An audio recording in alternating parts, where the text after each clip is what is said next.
Okay. What are the advantages of the HEV system?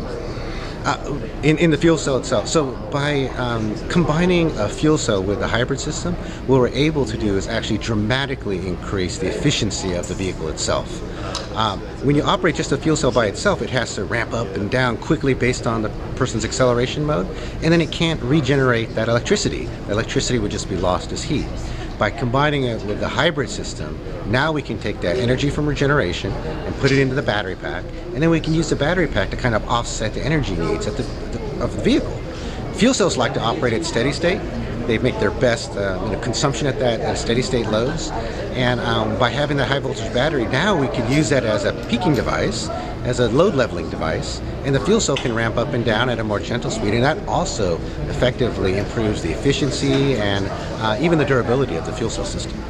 What are the challenges in educating the public to these advantages? So whenever we bring a new technology to the marketplace, there's always a few questions that get asked. One is the reliability, durability piece. And of course, we've done, as I showed in today's presentation, extensive testing, hundreds of thousands, millions of miles worth of durability testing, so that we're comfortable that this car has the Toyota nameplate on it. People expect a certain level of durability, and this vehicle will not disappoint. The next question that comes out when we do a new technology is safety. Is it really safe? And what I could say in this case is this is an electric powered vehicle that uses compressed hydrogen for fuel, and it is extremely safe and extremely robust. I showed that rear end collision video in our presentation, and those tanks literally had to be cut out of the vehicle, right? They had to be physically cut out, and when we did the testing, those tanks certified just as good as a new tank. The tanks are very robust and require, it's almost impossible to penetrate. You would need a 50 caliber bullet or some kind of military spec armor piercing round to get through it. And even in that case, even if you did get hit with a 50 caliber bullet, the tank's not going to rupture and explode. It's just going to release the gas from that hole that was made. So we actually think in many cases, not only are you as safe as a conventional car, in many cases you're going to be safer in a fuel cell car. Now the Marai is almost ready to be on the street here. Yes, it's going to be launching this fall. And how do you get one, and what are the specs on buying one? So today you can actually already, we launched last month I believe, our order system online. So you can get onto toyota.com/Marai if I remember correctly, and you can go ahead and put your intent in that you're interested, and what's going to happen is someone's going to follow up with you and make sure that there's a couple requirements that are met. One, they're going to make sure that you're somewhere near a hydrogen station. If you live in Montana right now, I'm sorry, we don't have hydrogen stations there.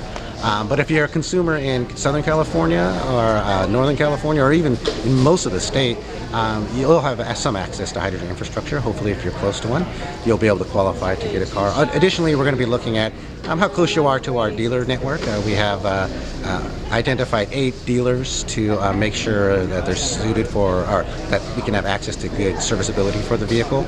And we have 4 in Northern California, 4 in Southern California. So we want to make sure it all balances out so the customer experience is very positive. Go ahead. We're talking about the, specifically of this technology, but in your presentation you talked about the need to have choice in technologies, and how important is that to Toyota? That's really important for us, because the only way to really judge success is to see what the consumer is really pulling. And by giving the consumer many choices, we can really clearly see or experience what choice they're going to choose. In some cases, what we're seeing, even in our early market studies, is some consumers like the idea of an electric powertrain, but they really struggle with the long fueling time. And the fast chargers are nice and all, but it's too slow. The fast chargers are too slow, and they just need to have that faster fueling. In that case, they really are attracted towards the fuel cell car. Other users we find are totally okay with a longer fueling range. In that case, EVs are totally okay. And so, by providing customers different options, we can really start to help them meet their energy needs, and really encourage them to reduce their petroleum consumption, even to get it down to 0. Congratulations, you got a beauty here. Great, thank you very much. We're really excited about it.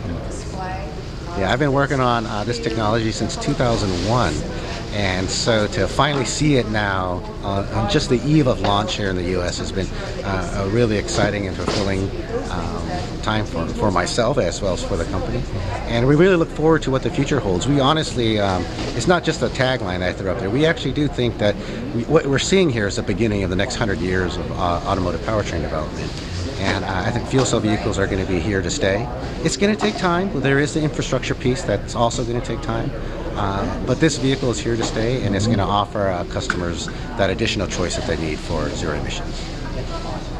Yeah, absolutely.